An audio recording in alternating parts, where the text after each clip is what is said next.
What is up, YouTube? Okay, so I'm going to clear a few things up, and then we're going to get to the topic of today's video that I'm actually pretty excited for to talk about. So this is a talking video, and I'm going to be talking kind of quickly because there's a little bit, like a decent bit to get through, and I don't want it to drag to another 20-minute video. I don't like doing those because I'm sure you guys don't like watching them. I mean, maybe you do, I don't know. But the first few things I want to clear up is a lot of people keep asking me why I've taken like a little break from handboarding, why I haven't done a bunch. And the big thing is my hands. So as you guys know, I'm an auto mechanic. You can see my hands are dirty. And if you can see right here, that's glue holding a chunk of meat in my thumb. So I hurt my hands a lot. I cut them a lot. And handboarding usually hurts it worse. That's why you might see currently I'm doing a lot more yo-yo videos, because the string, I can do it where it's not hitting the cuts. Not all the time. Sometimes I still screw up and reopen it. But I try my best for my hands to heal for work, because I still have to work for a living. YouTube and handboarding and that doesn't pay my bills. So I wanted to clear that up quick. And tomorrow there's not going to be a video. I'm taking a day trip with my wife to go to a zoo that I love going to. I've been there multiple times. It is very fun, and we're going to have an awesome, fun day. A couple friends should be meeting us out there. But there's going to be no video. I had a video. I lost the video. I'm sorry. And it was a very, very difficult week for me. If you remember, I believe in Wednesday, I said I was going to go film the video again. But it has been a very rough week for me. A lot of bad things and a lot of terrible things just kept going on. So I didn't have time to do it. So there's just not going to be a video. Next Sunday, you'll see the one you were supposed to see this Sunday. But this video is probably going to go up pretty late, so just count it for both days. And I'm sorry about that. But on to today's topic. Why do I believe old school skating is becoming popular again? So this is a topic that has really confused me for a while now. I don't understand why it was becoming popular, but I sat down and I thought about it, and I've come up with a theory why I believe it is becoming popular once again. So we're going to start in the beginning with the start of skateboarding, and we're going to work our way through, and when I finish, finally it will all make sense, so you need to watch all of it. Otherwise, if you just watch a portion, it's probably not going to make sense. But at the beginning of skateboarding, when it was first invented, you had one category, and the category was flat ground. So right after people learned how to ride and cruise, they wanted to take it a step further, and you can see old videos on this of them cruising banks and hitting banks like they were surfing, deemed sidewalk surfers. And that was the only thing at that time that existed. A few years later, after skating banks, the droughts in California opened up the idea of skating pools, where pool skating then was born. And people had a lot of fun doing that. And from pool skating, we transitioned then into vert skating. Now, while this is going on, and this is the popular thing, flat ground skating still existed. There was still people who didn't skate pools and then didn't skate vert afterwards. So half pipes. But we are going to put transition, so pools, vert, and that all aside. We're not concerned with that right now. We are concerned only with the flat ground guys, the guys who stayed on the flat ground. And of course, I'm going to be using top dog Rodney Mullen as examples throughout this video. So Rodney Mullen was a freestyle skater. He made a lot of tricks, more than I could ever name, and he pushed flat ground skating very, very far. So he ran the freestyle circuit for quite a bit of time. And one of the things he is really accredited for, not only inventing the kickflip, but prior to that, he converted the ollie, invented by Galfan, and put it onto flat ground. So he was the first one to do like an ollie on flat ground that people know of. And he converted it, and he did his freestyle thing. But it wasn't him who pushed street skating at that time. I would have to give that to Mark Gonzalez, who is credited for doing the Gons gap. Gonzalez, Gons gap. And actually, it's a pretty big gap, but he was the first one to kind of like ollie a gap on film, proving that you could take your board from point A to point B across a gap. And it's not a small gap, and he did that on an 80s board that we would call a cruiser today, but back then was just their regular boards. So we move a little bit further along, and Rodney Mullen gets injured in a way that he can't skate anymore. And I don't know if you guys knew this, but there was a period in his time where the femur, which is the big bone in your leg, where your thigh is, had actually welded to his hip. They actually had been moved around so much that they stuck together, and he was barely able to walk. Now, later on, you can look up this documentary and learn more about it, but he was able to break the bones free, actually by accident. And at that time, he realized he could no longer skate freestyle because of the constant bending over it took that welded his hip initially. So he then pushed street skating additionally too, taking it to more banks, manuals, and the things we know and love.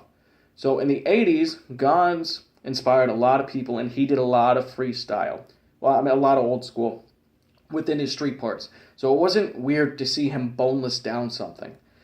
But the person then who took it from there to the max point, I would say, was Mike Vallely. Mike V pushed old school skating to a point where no one had ever seen it before, and he was crazy insane with it. So we push it further into the 2000s where I start skating. And while this is only a brief touching on all of that, all my information should be correct.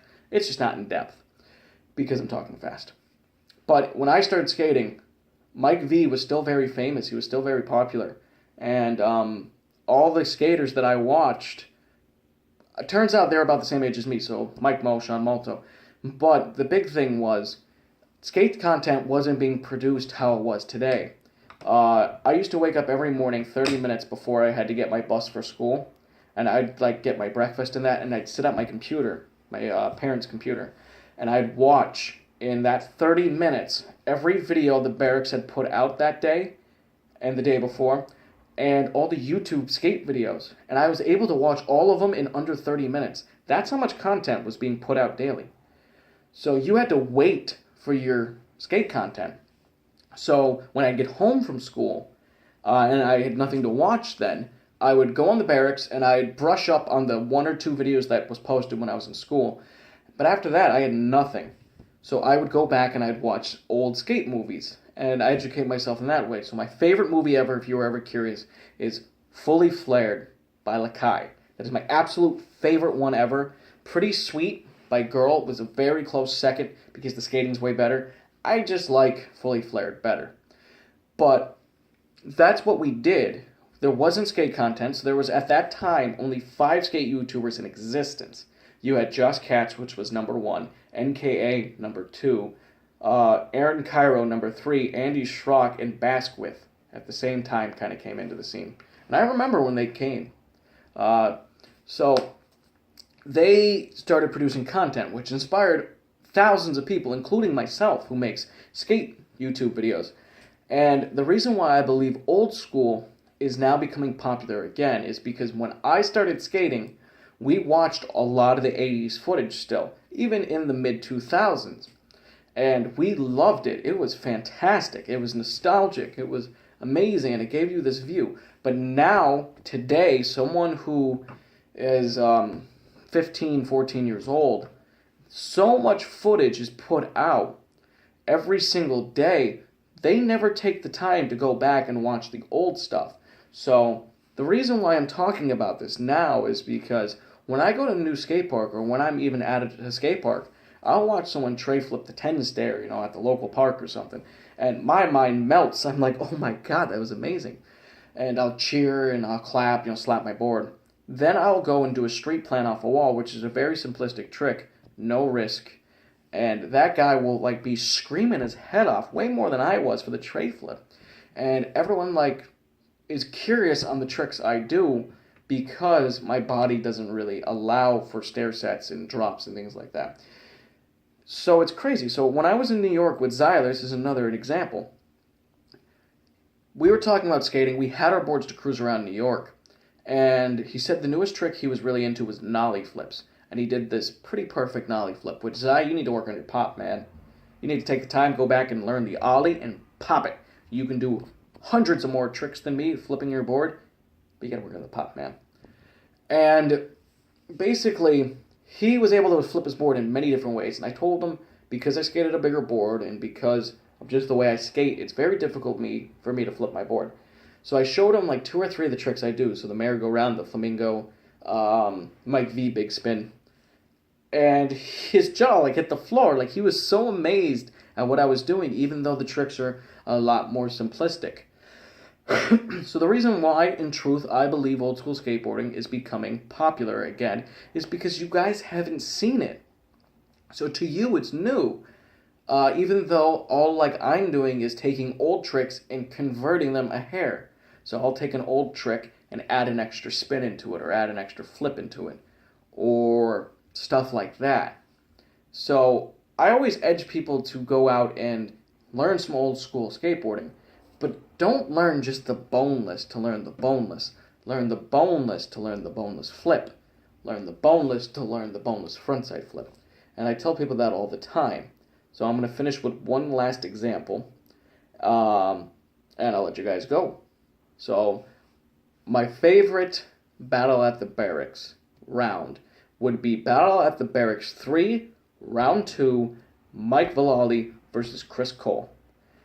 It is my favorite one ever. Close second would be Chris Cole versus Joey Brzezinski in the same Battle of the Barracks. But that was my absolute favorite. They did old school tricks in it. And one of the tricks done in it is what's called the Mike V Big Spin, where it's an old school big spin. And if you meet me in real life, or if you've seen some of my older videos, you see I do quite a bit of them.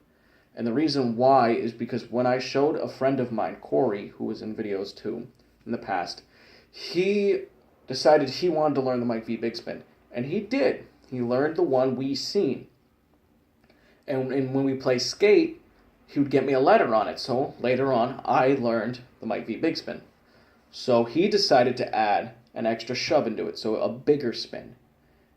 So I had to then learn the bigger spin. He then decided to push it even further and did a 720 spin in it, which then later I had to learn. But I then took it from him and added a 360. So while the board is spinning 720, I'm spinning 360. He then learned that. I had to push it even further then, and I added a flip into it. So board rotates 720, board flip once, and I rotate 360. And that's the one I actually commonly do now because it looks the most visually appealing, and I've done them so much, they're second nature to me. But that's what I try to teach kids about old school. There is no boundaries. It is limitless. So why put a limit on it? When you learn the trick, don't just learn that one. Learn everyone on top of it. Now you learn the kickflip to learn the kickflip. You don't really learn the kickflip to learn the tray flip. But with the old school tricks, adding to it is very, very easy. And you could take learning one trick into learning 15 tricks in less than a day. So get out there, get on your board, guys. Try out some old school skating. I think I'm going to pull a couple of the old school Sundays off my computer and play a few old school clips for you guys, hopefully to inspire you. And I'm watching my time tick away, so I'm going to end the video here. And as always, thank you for liking, commenting, and subscribing. And as always, guys, have a great day, and don't ever stop progressing.